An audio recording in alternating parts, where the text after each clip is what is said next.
నమస్కారం. VS9 కి స్వాగతం. హెడ్లైన్స్ చూద్దాం.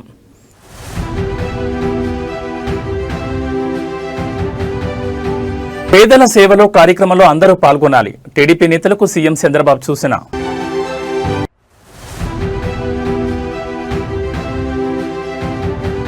కొండగట్టులో భారీ అగ్ని ప్రమాదం, కోట్లలో ఆస్తి నష్టం జరిగిందని అంచనా.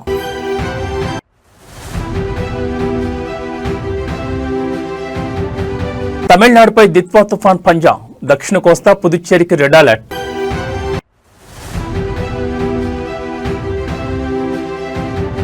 తెలంగాణలో పెరిగిన చలి తీవ్రత, జిల్లాలో రికార్డు స్థాయికి పడిపోయిన ఉష్ణోగ్రతలు. రాజకీయ నాయకులు నిరంతరం ప్రజల్లో ఉంటూ వారి సమస్యలను ఎప్పటికప్పుడు పరిష్కరించాలని ఆంధ్రప్రదేశ్ ముఖ్యమంత్రి తెలుగుదేశం పార్టీ అధినేత చంద్రబాబు పేర్కొన్నారు. నిరంతరం ప్రజల్లో ఉండేవారే నాయకులుగా రాణిస్తారని ఆయన చెప్పారు. ఈ మేరకు పార్టీ నేతలతో నిర్వహించిన టెలికాన్ఫరెన్స్ లో ఆయన ఈ వ్యాఖ్యలు చేశారు. పేదల సేవలో కార్యక్రమంలో పార్టీ నాయకులందరూ పాల్గొనాలని ఆయన పిలుపునిచ్చారు. నిత్యం ప్రజల్లోనే ఉంటూ ప్రజల సమస్యలను తెలుసుకుంటూ ఎప్పటికప్పుడు పరిష్కరించాలని సూచించారు. పింఛన్ల పంపిణీని పేదల సేవగా భావించాలని నేతలకు తెలిపారు. పేదల సేవలో కార్యక్రమంలో నాయకుల భాగస్వామ్యం ప్రస్తుతం 25,000కు చేరిందని చంద్రబాబు వెల్లడించారు.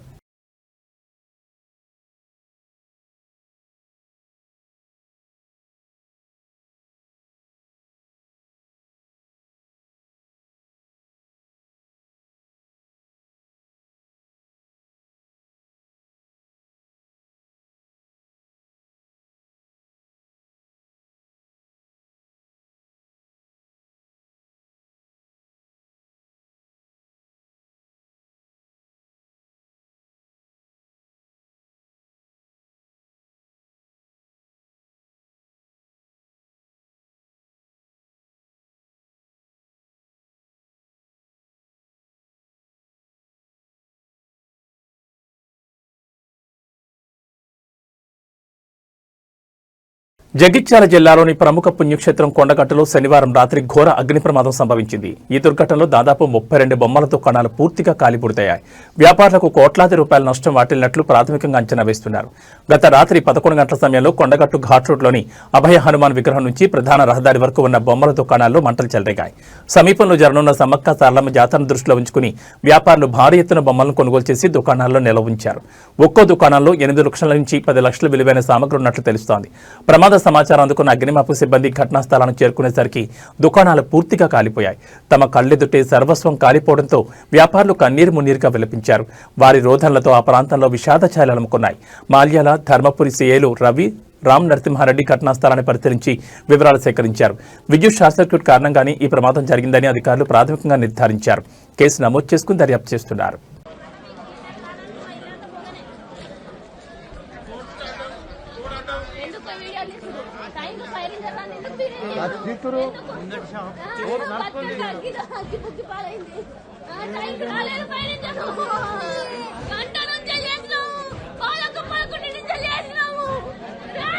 మొత్తం ఘోరం అన్నా. ఏంటంటే ఈ వచ్చే వరకు మేము ఆపినా కానీ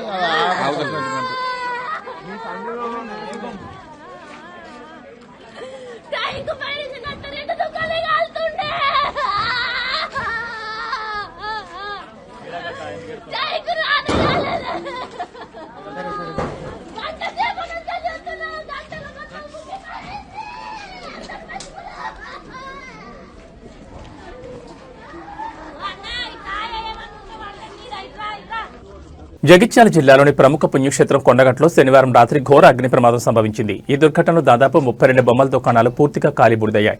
వ్యాపారులకు కోట్లాది రూపాయల నష్టం వాటిల్లినట్లు ప్రాథమికంగా అంచనా వేస్తున్నారు.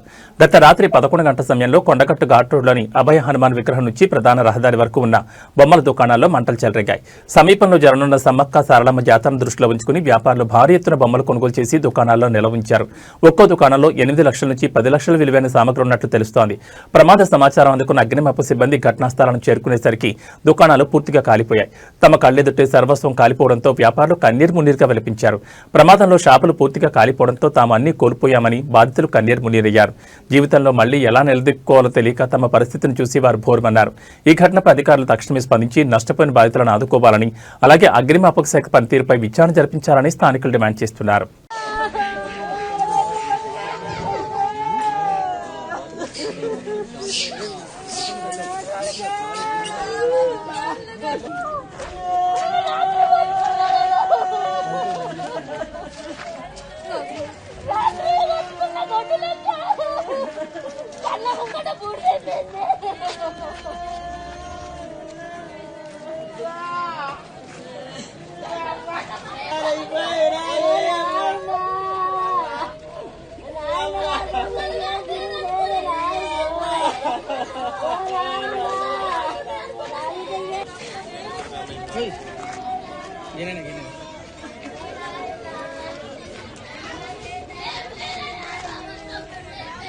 హైదరాబాద్లోని మాదాపూర్ ప్రాంతంలో ఫుట్పాత్ల ఆక్రమణలపై అధికారులు కఠిన చర్యలు చేపట్టారు. నగరంలో ట్రాఫిక్, పాదచారుల సమస్యలను దృష్టిలో ఉంచుకుని అధికారులు హైడ్రా సహాయంతో కూల్చివేత కార్యక్రమం నిర్వహించారు.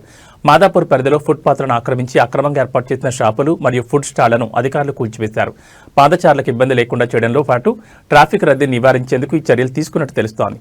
ఈ హఠాత్ కూల్చివేతలతో ఫుట్పాత్లపై వ్యాపారాలు చేసుకునే చిన్న వ్యాపారులు నష్టపోయినప్పటికీ నగరంలో ట్రాఫిక్ మరియు ఆక్రమణల సమస్యను పరిష్కరించడంలో అధికారులు నిబద్ధత చూపారు.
రాష్ట్రంలో రైతుల పరిస్థితి చాలా దుర్భరంగా ఉందని మాజీ మంత్రి ఎమ్మెల్సీ బొత్స సత్యనారాయణ అన్నారు. రైతులు గాని రైతు కూలీలు పంటకు కావాల్సిన ఎరువుల కోసం ఎంతలా కొట్లాడారో చూశాం.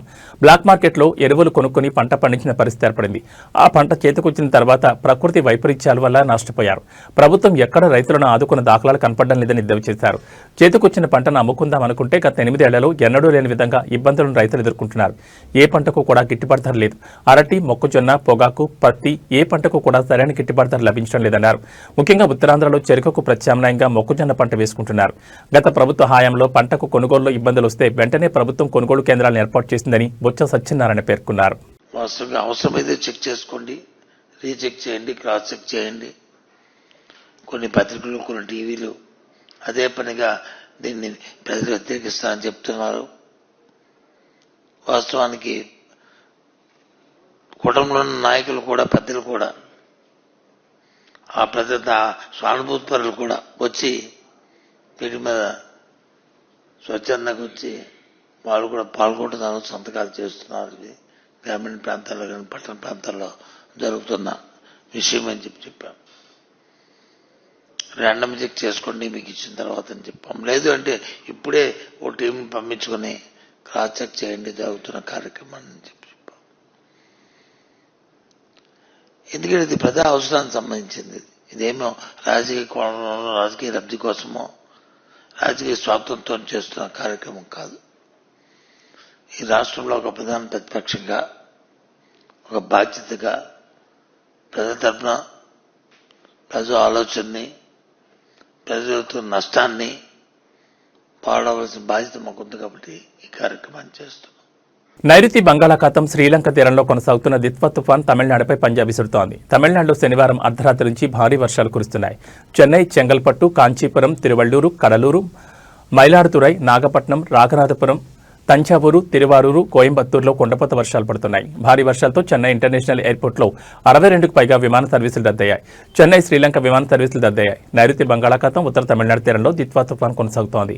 పుదుచ్చేరికి దక్షిణ ఆగ్నేయంగా 150 కిలోమీటర్ల దూరంలో, దక్షిణంగా చెన్నైకి 250 కిలోమీటర్ల దూరంలో తుఫాన్ కేంద్రీకృతమైంది. మరికొన్ని గంటల్లో తీవ్ర వాయుగుండంగా మారే అవకాశం ఉంది. దీంతో దక్షిణ కోస్తా, తమిళనాడు, పుదుచ్చేరి రాష్ట్రాలకు వాతావరణ శాఖ రెడ్ అలర్ట్ జారీ చేసింది. గత 6 గంటల్లో గంటకు 5 కిలోమీటర్ల వేగంతో ఉత్తరం వైపు కదిలి కారైకల్కు తూర్పుని 80 కిలోమీటర్లు, జాఫ్నాకు ఈశాన్యంగా 140 కిలోమీటర్లు, పుదుచ్చేరికి ఆగ్నేయంగా 160 కిలోమీటర్లు, చెన్నై దక్షిణంగా 250 కిలోమీటర్ల దూరంలో కేంద్రీకృతమైంది. రాబోయే 24 గంటల్లో ఉత్తర తమిళనాడు, పుదుచ్చేరి తీరాలకు సమాంతరంగా దాదాపు ఉత్తరం వైపు కదిలే అవకాశం ఉంది. ఉత్తరం వైపు కదులుతూ తుఫాను ఈ రోజు ఉదయం లేదా సాయంత్రం నాటికి తమిళనాడు, పుదుచ్చేరి తీర ప్రాంతం నుండి నైరుతి బంగాళాఖాతంలో 50 కిలోమీటర్లు, 25 కిలోమీటర్ల దూరంలో కేంద్రీకృతమై ఉంటుంది. ఈ రోజు దక్షిణ కోస్తాపై తుఫాను తీవ్ర ప్రభావం చూపే అవకాశం ఉందని అధికారులు తెలిపారు. నెల్లూరు, చిత్తూరు, తిరుపతి, కడప జిల్లాలో అతి భారీ వర్షాలు పడనున్నాయని అధికారులు చెప్పారు.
తిరుపతి జిల్లా సచ్చివేడు దిత్వా తుఫాన్ ప్రభావంతో సచ్చివేడు నియోజకవర్గంలో భారీ వర్షాలు కురుస్తున్న పరిస్థితి. తుఫాన్ ప్రభావంతో ప్రజలు అప్రమత్తంగా ఉండాలని అధికారులు సూచించారు.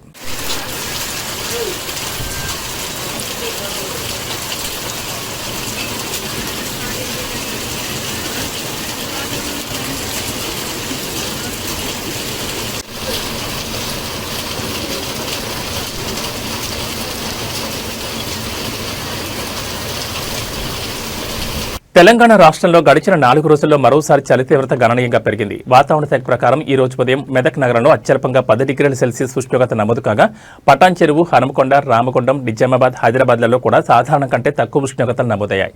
గత వారం రోజులుగా నమోదైన ఉష్ణోగ్రతలతో పోలిస్తే రాష్ట్రంలోని చాలా ప్రాంతాల్లో కనిష్ట ఉష్ణోగ్రతలు సగటున 2 నుంచి 4 డిగ్రీల వరకు తగ్గినట్లు వాతావరణ నిపుణులు చెబుతున్నారు. పగటి ఉష్ణోగ్రతలు కూడా స్వల్పంగా తగ్గడంతో ఉదయం, సాయంత్రం వేళలో చలిగాలుల ప్రభావం స్పష్టంగా కనిపిస్తోంది. బంగాళాఖాతంలో ఏర్పడిన దిత్వా తుఫాన్ కారణంగా ఏపీ మీదుగా తెలంగాణ రాష్ట్రంలో చల్లని గాలులు వీస్తున్నాయి. దీంతో రాష్ట్రంలో వాతావరణ పరిస్థితులు మారి చలి తీవ్రత పెరిగింది. సాధారణంగా తూర్పు లేదా ఆగ్నేయ దిశ నుంచి వచ్చే గాలులు తీర ప్రాంత తుఫాన్ల తర్వాత చల్లబడతాయి. తుఫాన్ తీరం దాటిన తర్వాత ఆ తుఫాన్ వ్యవస్థ యొక్క అవశేషాలు చుట్టుపక్కల ప్రాంతాల వైపు కదిలి రాష్ట్రంపై శీతల, పొడి గాలుల ప్రవాహానికి దారితీస్తాయి. ఈ ప్రభావం వల్ల తెలంగాణలో, ముఖ్యంగా నైరుతి, ఉత్తర జిల్లాలో ఒక్కసారిగా చలి తీవ్రత పెరిగింది. ఈ శీతల గాలుల కారణంగానే ఉష్ణోగ్రతలు వేగంగా పడిపోయినట్లు అధికారులు తెలుపుతున్నారు. ఈ రోజు సాయంత్రం వరకు దిత్వా తుఫాన్ తీరం దాటే అవకాశం ఉండగా మరో 4 రోజుల పాటు చలి తీవ్రత ఇలానే కొనసాగే అవకాశం ఉన్నట్లు అంచనా వేస్తున్నారు.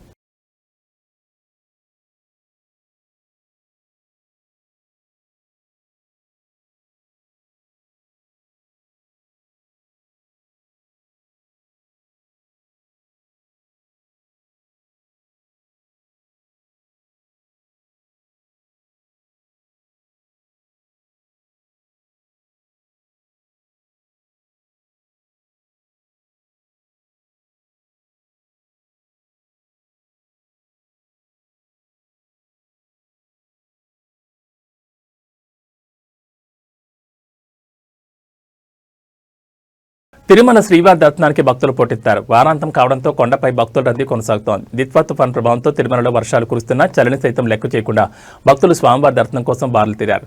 శ్రీవారి సర్వదర్శనం కోసం భక్తులు 14 కంపార్ట్మెంట్లో వేచున్నారు. టోకన్ లేని భక్తులకు స్వామివారిని దర్శించుకునేందుకు దాదాపు 15 గంటల సమయం పడుతుందని తిరుమల తిరుపతి దేవస్థానం అధికారులు తెలిపారు. నిన్న ఒక్కరోజే 79,791 మంది భక్తులు శ్రీవారిని దర్శించుకున్నారు. భక్తులు సమర్పించిన కానుకల ద్వారా హుండీ ఆదాయం 3.73 కోట్లుగా నమోదైందని టీటీడీ వెల్లడించింది. తుఫాను కారణంగా కురుస్తున్న వర్షాలు, చల్లని వాతావరణం ఉన్నప్పటికీ భక్తుల విశ్వాసం ముందు ఇవేవి అడ్డంకిగా నిలవలేదు. గోవింద నామస్మరణతో క్యూలైన్లలో ఓపికగా నిరీక్షిస్తూ భక్తులు తమ భక్తిని చాటుకుంటున్నారు. భక్తుల రద్దీకి అనుగుణంగా టీటీడీ అధికారులు ఏర్పాట్లు చేస్తున్నారు. కంపార్ట్మెంట్లలో వేచి ఉన్న భక్తులకు త్రాగునీరు, ఇతర సౌకర్యాలు కల్పిస్తూ ఇబ్బందులు కలగకుండా చర్యలు తీసుకుంటున్నారు.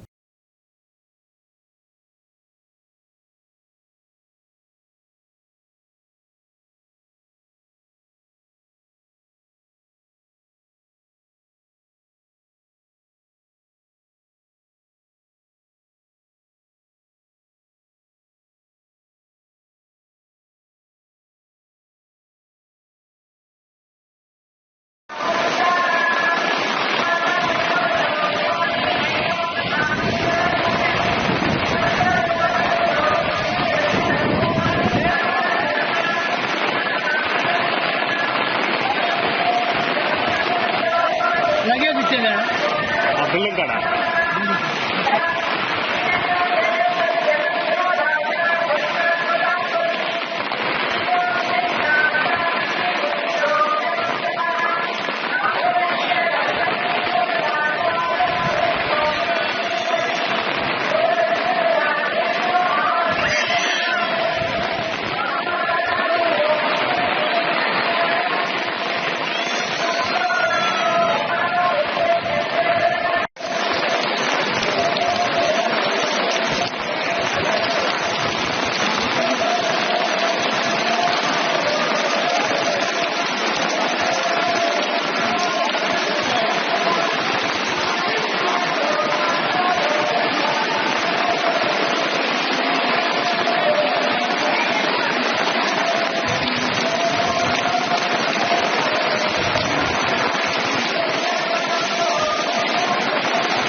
బీజేపీ జాతీయ అధ్యక్షుడు జేపీ నడ్డా గుజరాత్ రాష్ట్రం వడోదరలో చేసిన ప్రసంగం సమయంలో చోటు చేసుకున్న ఒక ఘటనపై తీవ్ర విమర్శలు వ్యక్తమవుతున్నాయి. జేపీ నడ్డా ప్రసంగిస్తున్న సమయంలో ఆయన పక్కనే ఉన్న ఒక సెక్యూరిటీ గార్డ్ అస్వస్థతకు గురై కుప్పకూరు కింద పడిపోయాడు. అయితే ఈ సంఘటన చూసినప్పటికీ జేపీ నడ్డా కనీసం కనికరం చూపకుండా సెక్యూరిటీ గార్డును పట్టించుకోకుండా తన ప్రసంగాన్ని యథావిధిగా కొనసాగించారు. ఈ దృశ్యం వీడియోల ద్వారా వైరల్ కావడంతో నెటిజన్లు జేపీ నడ్డా తీరుపై తీవ్ర ఆగ్రహం వ్యక్తం చేస్తున్నారు. మానవత్వం మరిచిపోయారు, మనుషులు ఇంత అమానవీయంగా ఉంటారా అంటూ నెటిజన్లు నడ్డాపై విమర్శలు గుప్పిస్తున్నారు. కనీసం తన సెక్యూరిటీ సిబ్బంది ఆరోగ్య పరిస్థితిని పట్టించుకోకుండా రాజకీయ ప్రసంగానికి ప్రాధాన్యం ఇవ్వడం పట్ల ప్రజలు తీవ్ర అసంతృప్తిని వ్యక్తం చేస్తున్నారు.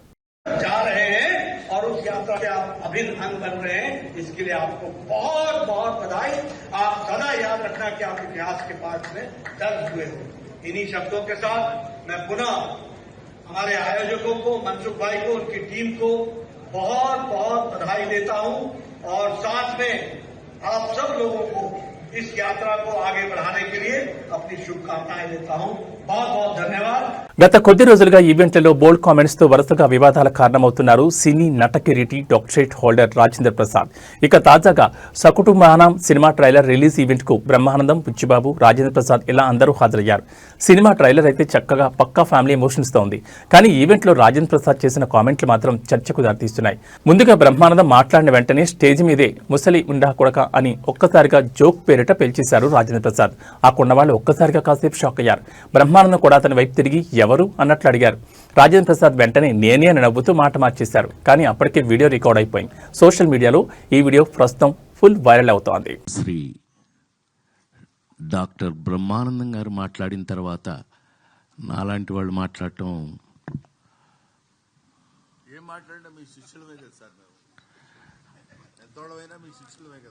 కానీ ముస్లిం కొడుకు కదా నువ్వు. నేను ఏది ఏమైనా ఇవి ఈ బులెటిన్ విశేషాలు. మరో బులెటిన్లో మళ్ళీ కలుసుకుందాం. నమస్కారం.